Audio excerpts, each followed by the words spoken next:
for it to click over. There we go.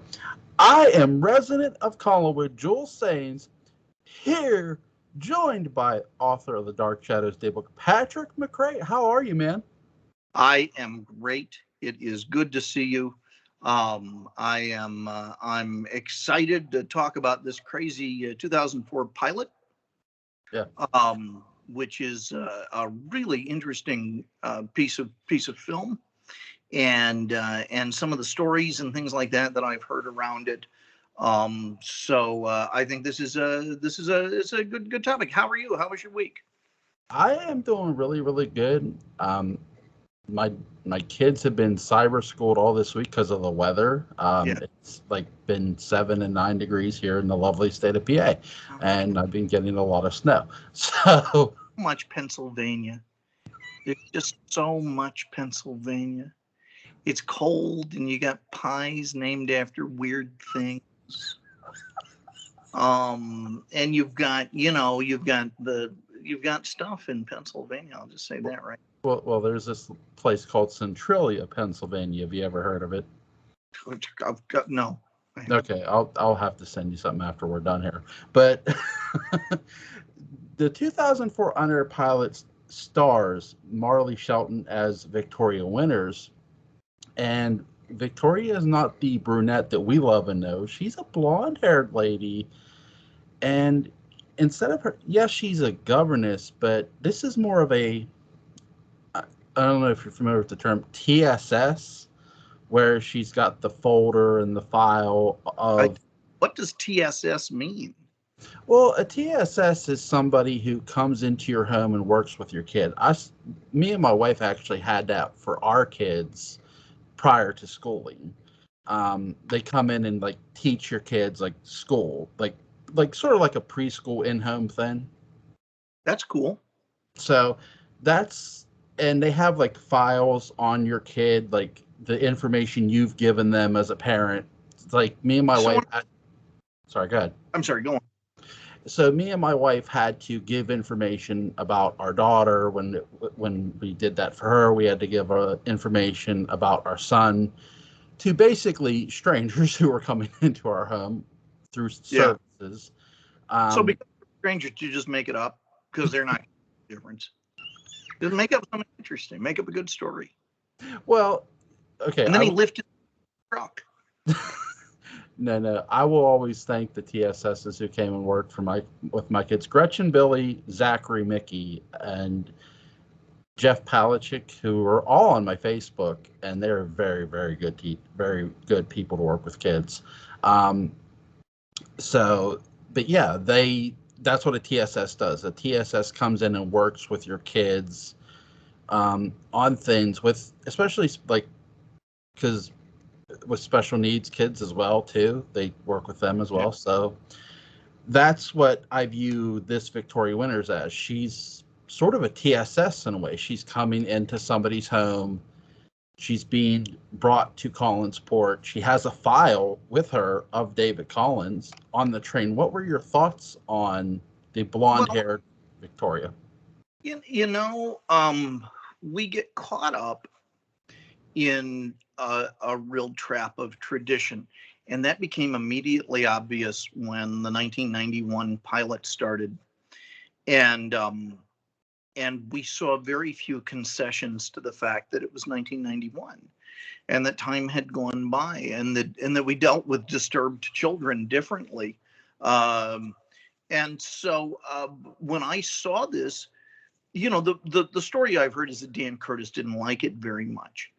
And, one of the things that happens is that sometimes a creator who gets really caught up in something, and I will answer your question, this is my typically roundabout way of doing it. Right. A creator gets really caught up in something, and in the time in which it happened, in the time in which it was created, kind of maybe is not always as in touch with what's happening, 15, 20 years later when you're making something. And so, we've made a lot of storytelling strides, the way stories are told on TV. And we've made a lot of strides in our understanding of how children are raised, and how kids who have various types of challenges can be addressed responsibly. So I thought it was great. That was the first really positive sign that not only am I going to see something fresh, but I'm going to see something that's relevant Right. to now in some small way.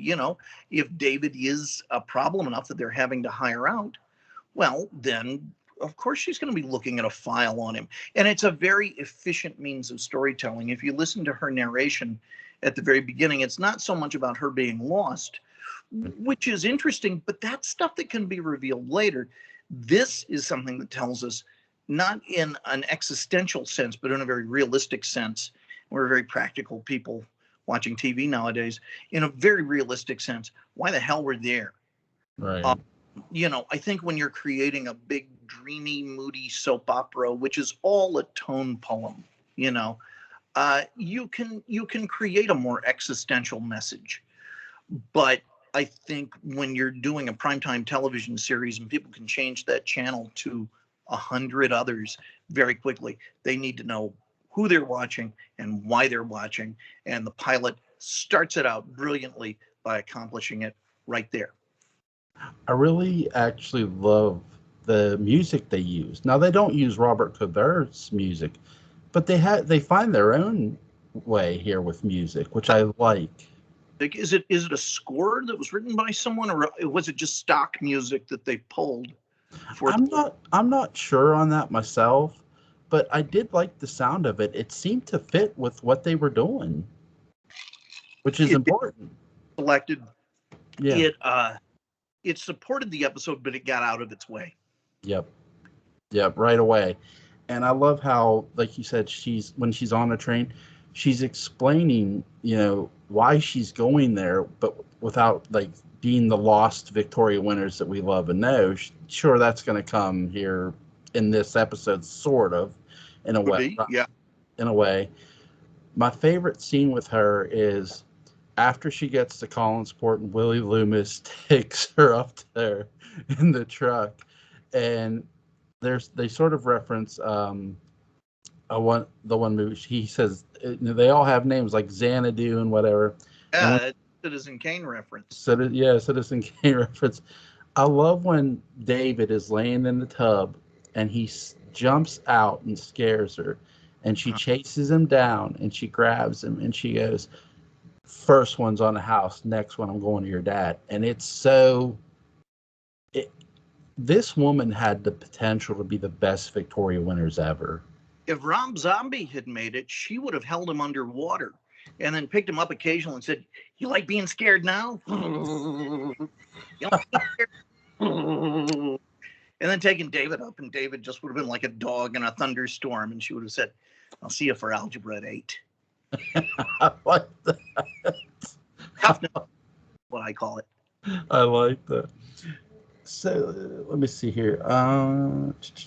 What did you think of David's portrayal, David Collins, in this series? I liked him. I thought he was a disturbed, creepy little freak who, I would imagine having dreams about going around graveyards and digging things up. But also, I bought why he was disturbed. Yeah. I liked that they gave him a lot to do, that he was really instrumental in tracking down stuff in the graveyard and so on.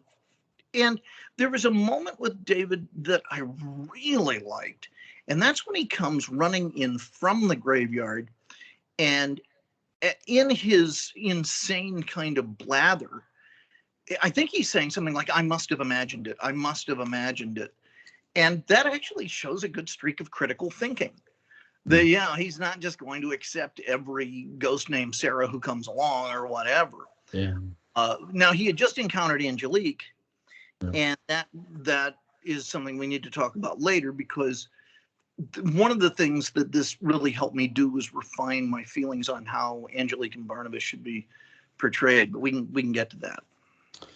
We also meet Blair Brown, who's playing Elizabeth Collins' daughter. Right. And we meet Martin Donovan, who's playing Roger Collins.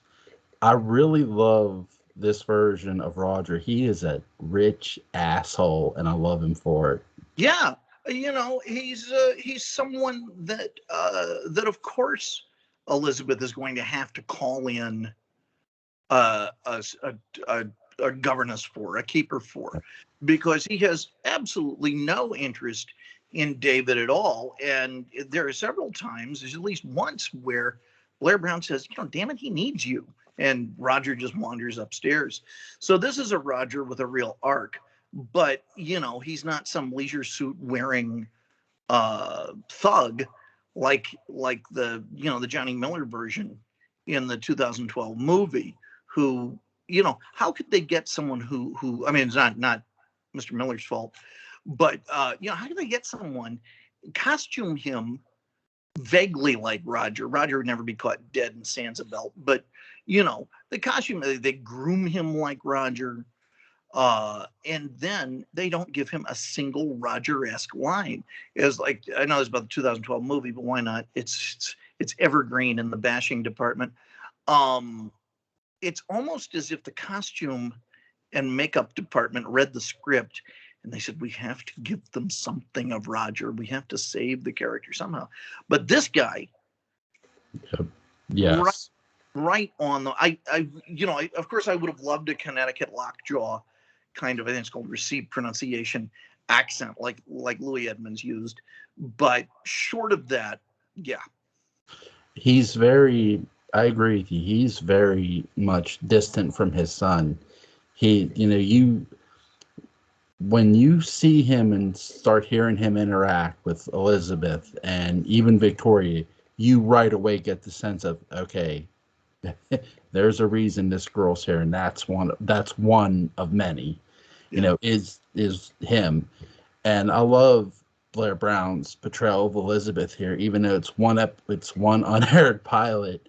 She's very, hey, he needs you. It's not Joan Bennett, damn it, but it's still good. Yeah. Do we ever find out what the exact events are in the original series that lead to Joan Bennett's Elizabeth just saying, hell with it, I'm going to hire a governess? Is there one crucial event? I know in the 91 series he burns down the school. Right. But in this one I don't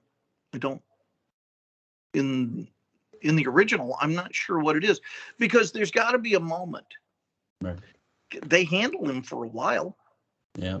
So I think that's now on this is sort of where 1966 is very, very interesting, because the reason Victoria is getting brought there, the OG Victoria, Alexandra's Victoria, is because she knows that's her daughter. Yeah.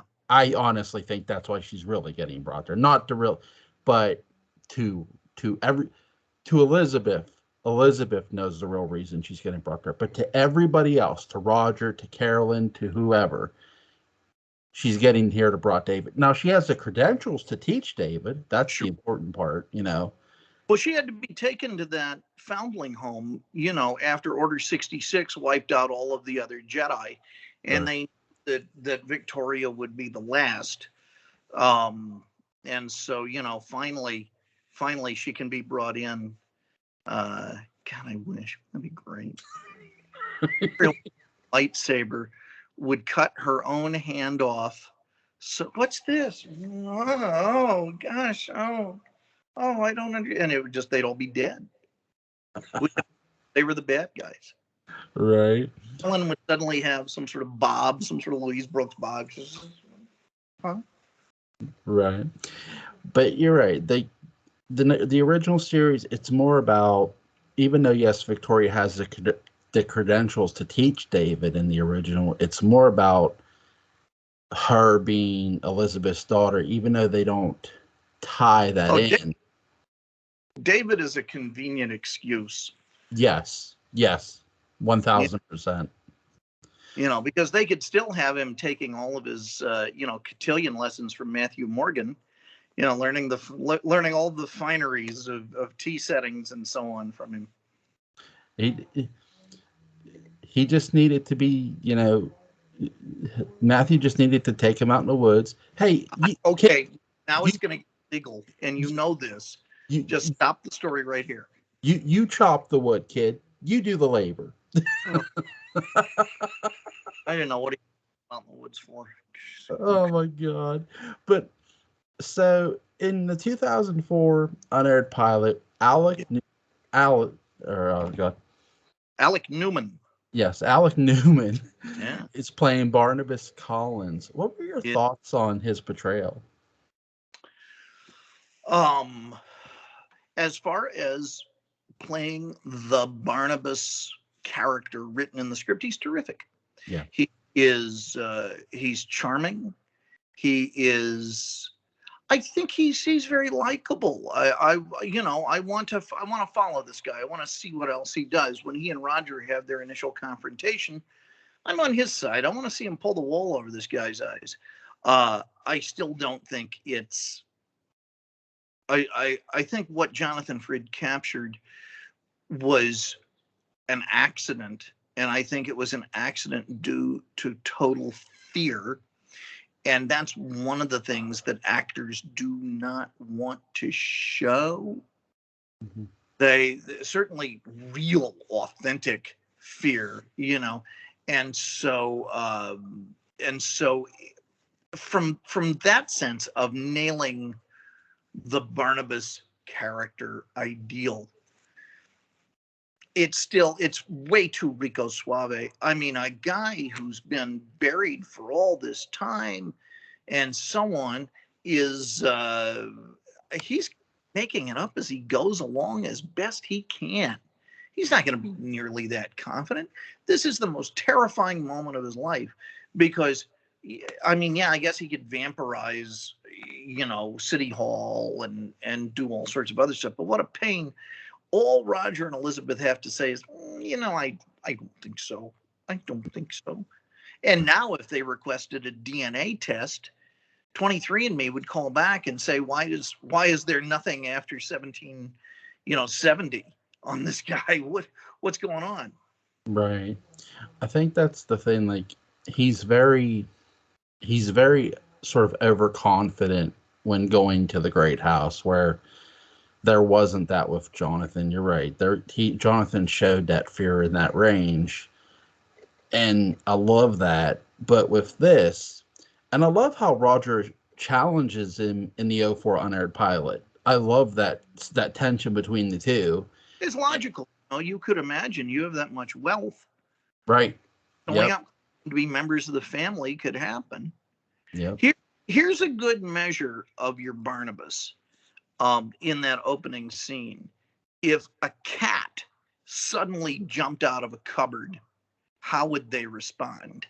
Right. Because Jonathan Frid would have been out of the room. Yeah. He would have lost it. His Barnabas would have lost it completely. And, the other guys, who knows? Right. And that's the thing, like, you have this interaction between Roger and Barnabas, which is really, really good. I love the acting in this series. So it's spot on all the way down the line. Yep. Outstanding cast. Yep. Jessica Chastain plays Carolyn Collins Stoddard. What were your thoughts on her? Kirk Douglas wants his chin back. Just kidding. I'm so sorry. She's great. Yeah. Jessica Chastain's one of our finest actresses working today. And this is a Carolyn who doesn't bond with Victoria over sort of fatuous, stupid, teenagery bubblegum things. She has exactly the conversation I would want someone to have with me when I come into the house. And I think it's an authentic bonding. There isn't that sense of bad girl sexual one-upsmanship that exists in the 91 series, which is fine. let that be in the 91 series, and we don't have to redo that dynamic. Well, it's really interesting. No, nobody's Barbara Blackburn. Right. But I think that also makes us care a lot about her when she's in danger.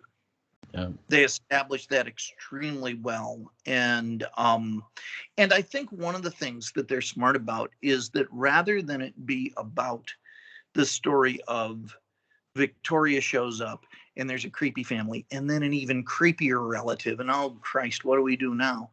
No, Victoria shows up in a system that is already pretty welcoming. So there is kind of one side, which is Victoria and David and Elizabeth and Carolyn, sort of, and even Willie, kind of. Willie's great in this. Yeah. Versus this very alien outsider, and that sense of an alien outsider versus the bulwark of home is one of the things I think Dark Shadows really discovered and worked with. And so the Mark Verheiden,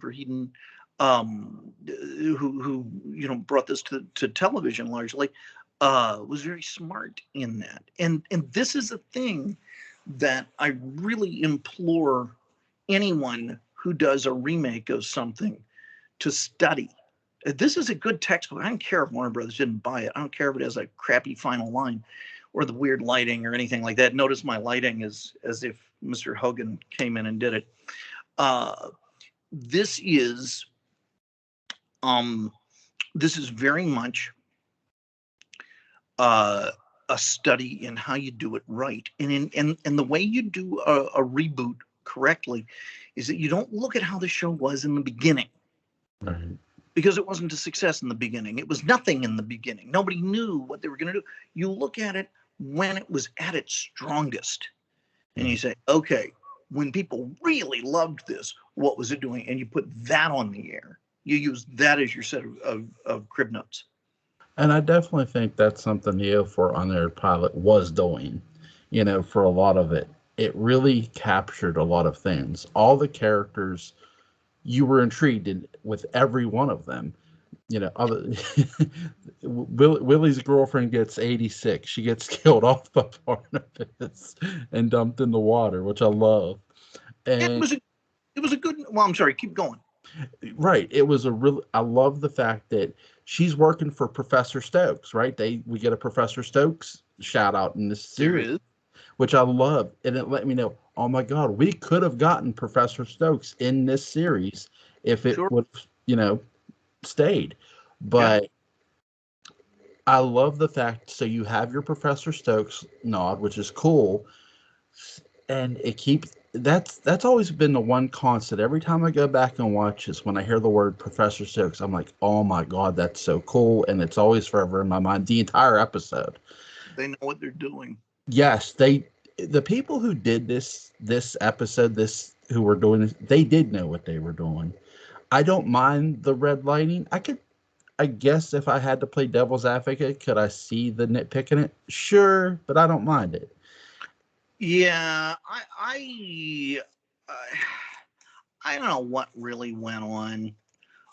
The red lighting is the sort of thing that could have been digitally corrected. Right. So I don't think that's a reason to reject something as a pilot. I really, really, really wonder what happened. And this was the same season that Lost would go on to premiere and several other sort of quirky supernatural shows. So, Warner Brothers clearly made the wrong call. Yes, it did. On all of this. So now keep going, because I know you have topics, and then I'll have topics. Well, what did you think of the Professor Stokes shout out? I loved it. I mean, he's my favorite character. Why would I not want that? And it told me that this was someone who was familiar with the show, cared about the show, was not just, taking these names and doing their own thing without even consulting the source material. This was someone who really cared about it, and they were world building, is the phrase. Yep. World re-inhabiting, and they weren't building it from scratch, but rather they were moving into the world that Dan Curtis was forced to move out of in 1971, and they were just polishing the silver rather than replacing it. Yes, they were. I love the fact when after Barnabas attacks Carolyn, I love how the sequence is done. He lifts her straight up in the air, and like it shows, it's really cool, and it's scary a bit. It's creepy. Mm-hmm. And I love when the phone rings, you feel it. Like you Yeah. feel like, oh, this isn't going to be good. And I love the introduction of Dr. Julia Hoffman, played by Kelly Hu. I don't know. It's really bad. I'm so sorry. I'm so sorry. But that's the actress who plays. Yes. I love her, Dr. Julia Hoffman. She is Deathstrike, I Yeah. think, in the Marvel movies. X-Men 2. Pardon? And X-Men 2, yes. Yeah. And she's fantastic. And I really, really was curious to see how this Julia Hoffman would evolve. It's a Dark Shadows filled with beautiful people. Yes. Not that the original wasn't, but you know what I mean, like modern day Hollywood supermodel, beautiful people, rather than real people who are also beautiful, which I think is how the world was casting things back in 1966. Now it's like something out of the movie Looker, and they have everyone who's sort of physically mapped to appeal to a bunch of audiences. Given that, they're great. And who is this Julia Hoffman, and how is she going to really evolve with the Alec Newman Barnabas? That would have been great to see. And I like her character right away. She's very straightforward. She's very direct. She's there's a lot of Grayson Hall in her character, from a physical tone standpoint of the tone she's taking, which I love. And I love how everyone accepts her words. Like, she's literally trusted like this.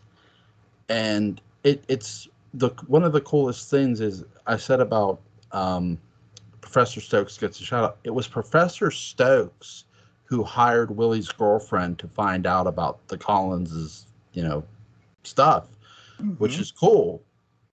So what's some of the points you want to make about this? Go ahead. I'll give you the floor, sir. Well,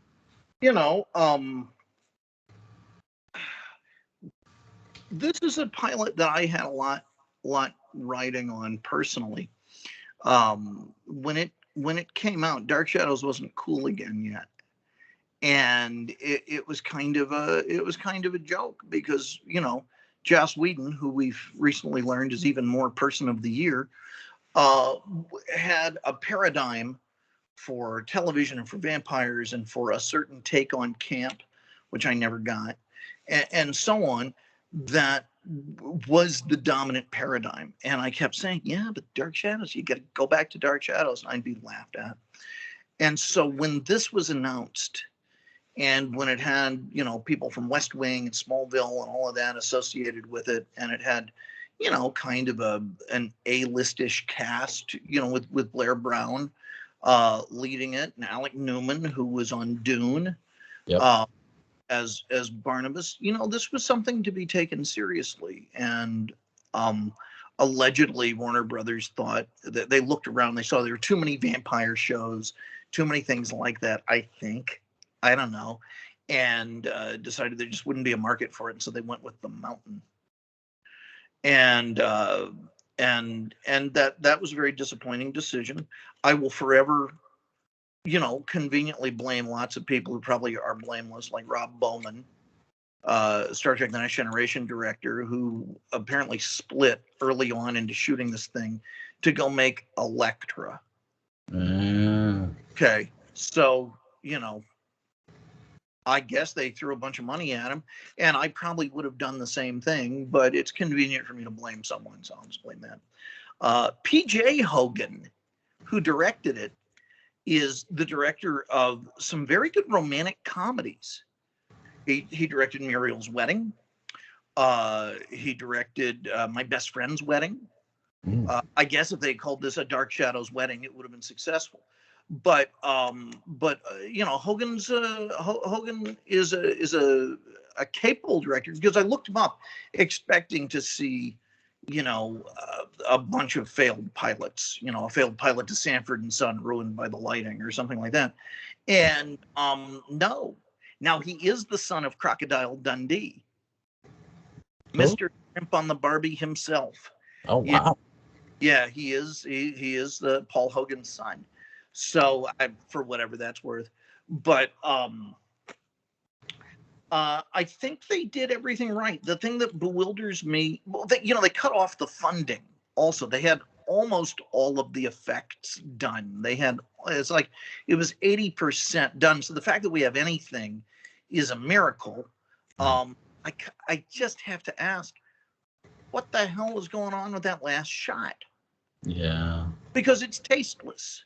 It's not made with the sense of taste and finesse of the rest of the pilot. And I just refuse to believe that the people who made so many responsible decisions all the way down the road. And one of the things I think Verheiden said is that Collinsport was going to be a very Arkham kind of town. There was going to be a lot more than just Barnabas and Angelique that was weird in Collinsport. And that this was going to have a lot of Lovecraft to it. And I got more power to you. That's the way you do it. You know, and that makes me think that, you know, of course, it was before the Lovecraft Renaissance when, you know, Sam and Gordon were writing the Leviathan storyline. But they were borrowing some of Lovecraft, but I don't think the culture had really tuned us to what Lovecraft could do. And I don't know if TV was really ready for that either. But I think it was by this point. And of course, Verheiden went on to write for Battlestar Galactica, which, you know, was just redefining its genre. And imagine what he could have done. Here's the thing, is that if this show had been a success, no Tim Burton movie. Right. No Tim Burton movie. And, you know, potentially it would still be on the air. And, you know, Mark Perry, God knows we love you and we're counting on you. Yep. To boldly go where Warner Brothers should have gone before. Absolutely. I'll say this too, with that when she's driving the car and Angelique crashes into her and she goes through the windshield and stuff. Yeah, whatever it is she says. I don't even know. I'm just like, I knew what it was going to be. I knew right there it was going to be a jump scare. And to me, you didn't need a jump scare at the end of this, because they had a jump scare at the beginning, which I love, on that train. Because it's this Dark Shadows episode actually takes place on Halloween, which I love. And Halloween at least. Right. And I love the fact that even the cemetery scene with Alec Newman's Barnabas is creepy as hell. And so they already had, to me, and that graveyard sequence with David, again, another creepy sequence. That, to me, you had enough scares already in this episode, in my opinion. You didn't need Angelique, her head through the windshield. He's mine. I wish, and I want to get your thoughts on this too, I wish they would have had her come back to the house safe, no wreckage. And when she gets up the car, she hears her name being called, Victoria Winters, and she's like, "What is that?" And she's walking through the grounds, and she's walking through the woods, and standing at the cliff of Widow's Hill is Josette in the white dress. Yeah, is her. It basically looks like her, and she turns back and she sees her, and she sees the ghost fall, and she's like, faints, because she's never seen a ghost. Yeah. She's, you know, that's what shocks her. Like, oh my God, like, what's wrong with this place? So are they combining Laura and Angelique? Is that the idea here, you think? With the 0400, I think so. In my opinion, they are. It's economical. I mean, it makes sense. You know, you might as well. But then, you know, so much of this depends on whether or not the the the showrunners were intending to uh, make Barnabas and Angelique ultimately the romance of the show. Right. If you reject that, well, sky's the limit. She can be from Latveria and she got her face scarred in an accident with Reed Richards, at university. It doesn't matter. But if she's ultimately going to be his lover, I think there's only so much they can put on that. And it made me realize something about the original Angelique and the original Barnabas in their portrayals. And they're both scared. They're both improvising. Lara Parker is playing a very tense Angelique when she's doing those spells and all, and she's kind of quaking with anger. There's the appearance of some confidence, but there's also just this sense of I am on the edge, and the next person who says, and I'm just going to give that they are really, really, really humans pushed to the edge. And rather than sort of smooth godlike beings who walk through with total confidence, they pretend it sometimes, but ultimately that's not the case. I think that is such a secret to the success of the formula. It's got to be clear that they're improvising. I think one of the things I really like is that when I watch the original Dark Shadows, these are characters who are real people who have suddenly been, or not so suddenly, been given all of these powers and abilities. They are not born with these powers and abilities. They're not the stock characters from central casting. And I know that's a complete diversion, but I think that's very important to who they are. I agree. And here's the thing, too. Barnabas is a lot of the things they do, too, in the original, prior to going back to 1795, Barnabas telling the story of Josette, the story he knows, to Victoria and Carolyn when it's storming, that story. Then, Barnabas trying to prevent the seance that ultimately sends Victoria back to 1795, doing everything but killing somebody to do it, Sure. And there's so many things there. And once you go back, you see, well, Barnabas was just a man. Like he said, he was just a person. And you see this human being become this monster, but he's not, still bears the soul that he always had. He just has to. And it's very clear what's in his control and what's not in his control. I mean, he could bite the necks and hypnotize everyone in the room, but that would be ruinous. But he can't just stop the seance. He can't snap his fingers and stop that seance. Yep. And it's beautiful too that he can't.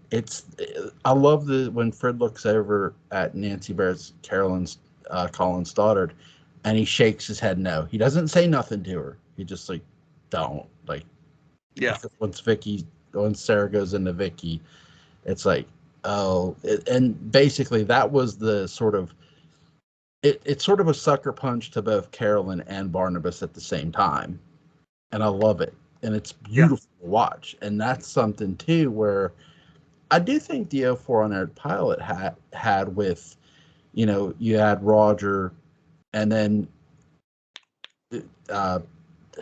Elizabeth saying, he needs you. It's sort of like a sucker punch to Roger. Like, hey, he needs you. Even though, yes, I brought this girl here because, you don't want to care for your son. And she's not necessarily saying that. But by saying he needs you, she sort of is saying that to me. And I mean, what if this isn't enough to command Roger's attention? Right. What the hell would? Right. I guess a catering bill for David's funeral wake. Yeah. I think that's it. That's the only thing that would really upset him or get his ire. What's your favorite scene from the 2004 Unaired pilot?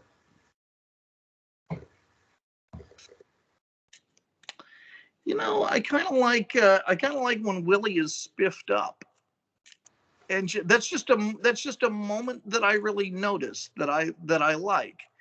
Um, there are certainly amusing scenes. I love how all of the characters are introduced and so on.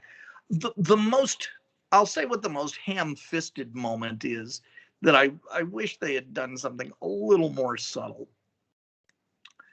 Uh, is this terribly lit drawing room, like three red flashlights, Yeah. except for the portrait of Barnabas, gigantic above the mantle. Oh. And the fact is that you reserve that spot not just for a good piece of art, but for someone important to the family. Yeah.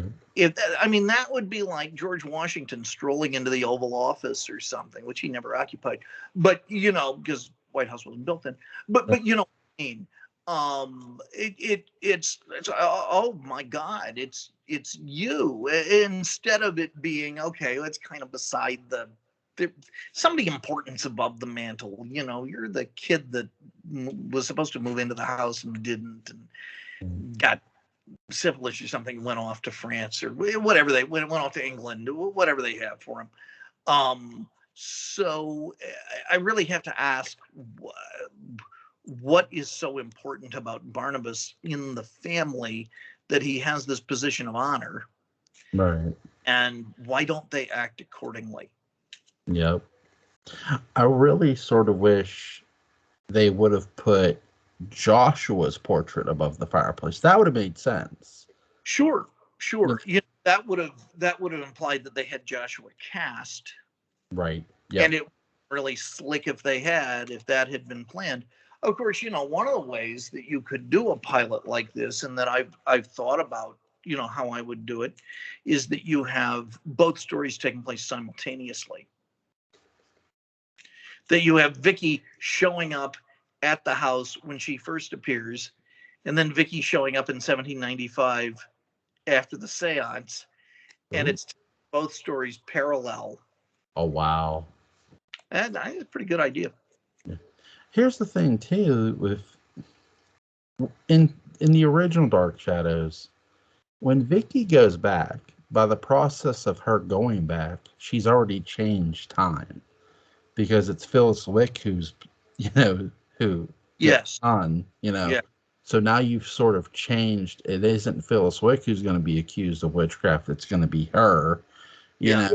So, and you learn from Barnabas too, in the original, that how different Phyllis Wick's journey through 1795 was, when he says, well, she wasn't taken until after my coffin was taken to the mausoleum. And I'm like, oh, so that's why she looked at him like, you shouldn't be alive. She knew he died. Yeah. Which I love. And so that's like one of the big differences. And that would have been something too, with like, if you have like two events happening at the same time, there's like, here's Vicky in the past, here's Vicky in the present. That would have been a mind trip. Well, and awesome. One of the simplest ways around that, if you're doing this again from fresh, is that there is no Phyllis Wick. Right. And Barnabas shows up at the door, and sees Vicky's like, oh shit. She hasn't gone. Okay, what can I tell her based on what she's going to know, so that maybe she can help me more? Or would that change the timeline? Does she know? Yeah, that's right. Throws a lot in there, but it's consistent. Right. There's something. Barnabas can literally has to weigh the option of what to tell her, or do I even tell her anything? Because if you change, there's always the skipping a stone through water causes a ripple. Mm-hmm. Well, if you cause enough ripples, it's going to go worse and worse and worse and worse and worse. Sure. And so if you're Barnabas, okay, do you cast that stone or don't you? And that would have been a hell of a decision to make. It's a big one. Yep. I would have really enjoyed seeing that series. I think it's one of the benefits. A storytelling move like that is a benefit that you get when you separate Josette and Maggie, or you separate Josette and Victoria. Yep. Because then they are two different people, and he's dealing with something else. You know, there's not the whole kidnapping subplot, and I will remake you in the face of whatever. You know, and of course, in my Dark Shadows that I talk about at the end of the day book, you know, that's a very specific thing where she's the one who wants Barnabas to convert her, and she's the fangirl. Yeah. Barnabas knows exactly what will happen if he does. So it's like Ixnay on the OZJ.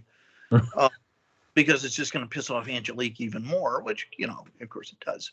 Right. Yeah, like, listen, that woman's already mad at me enough. No. Yeah. I love my favorite scene from the 04 Unaired pilot. I love when Willie and Barnabas are standing there, and Alec Newman's Barnabas just grabs him.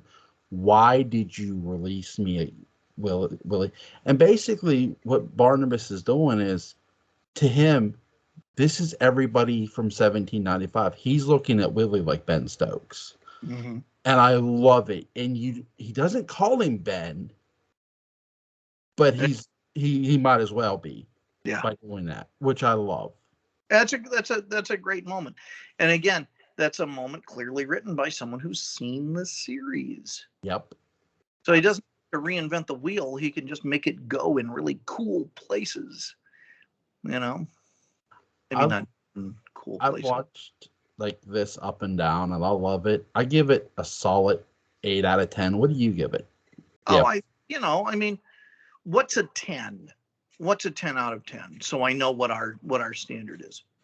Well, I guess a 10 out of 10 would be perfection. Whatever your version of perfection is, if you give it a 10 out of 10, you can. Yeah, I give it a 9 or a 10 out of 10. I think it's terrific. I think it's with the exception of the last shot, yep, and some of the lighting, and maybe I only dislike the goofy lighting because I've come from a culture that's told me to dislike the goofy lighting since it was first shown at a convention or something. With the exception of that last shot. The last shot of the series. Dynamite. And you can give it. Right. What would you have liked to have seen or done with the last shot of the series? I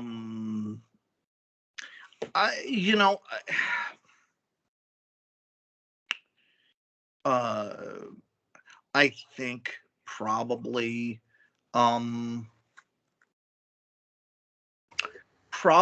it would have been Barnabas saying to Willie, it's great that you've brought me here, but now you realize you have to figure out a way to send me back. Yeah.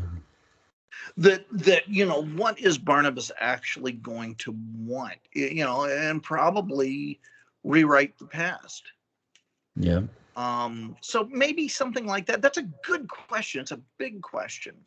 I think just on a big enigma, you've got to figure out how he's going to be threatened.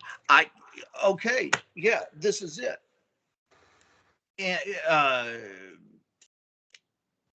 Angelique shows up, and she takes Victoria and maybe someone else to the old house, and she says, I'm going to prove to you that vampires exist. And they go right down to his chamber, and they throw open the coffin, and they all look and they go, oh my God, it's Barnabas. And Barnabas begins to burn in the sunlight. She closes the lid. Whoever she brought down there with her goes running out. And she opens the lid, and you just see her look in and says, now we negotiate. I like that.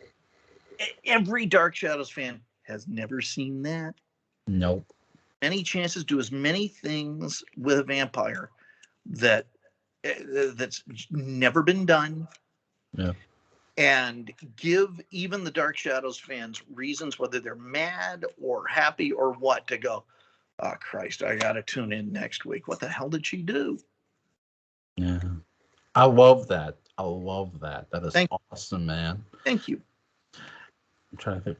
Is there anything you want to add about the 04 Unaired pilot? Yeah, actually, I do. If you have a control on your TV, and you do in the settings, go in, and I mean this. This is not a funny thing, because I tried this and it worked. Turn off the color. Ooh. Watch it in black and white, because all of the red, for one thing, kind of overexposes the skin tones. So everyone's really chalky white, like in an old Murnau movie, which immediately makes it really atmospheric as hell. German noir weirdness. And you don't have to worry about the lighting. Yeah. So watch it in black and white, and it's aces. I love that suggestion. That is really, really awesome. I've never tried that, and I'm gonna try that. Yeah. After we stop recording, there's something I want to ask you, but okay. I love that. I love that idea. That is really cool. Link to the 2004 Unaired pilot will be in the description box. Link to the first Dark Shadows Daybook will be in the description box. A new Dark Shadows Daybook that just came out today. Everyone should read. Put a link into that. I will too, for that one too. Thank you. So that will be 3 links. Click on all of them if you can. But for Patrick McCray, thank you, my man. You are awesome. I'm Joel Sains. It has been a blast. As always. Take care, sir. Yep.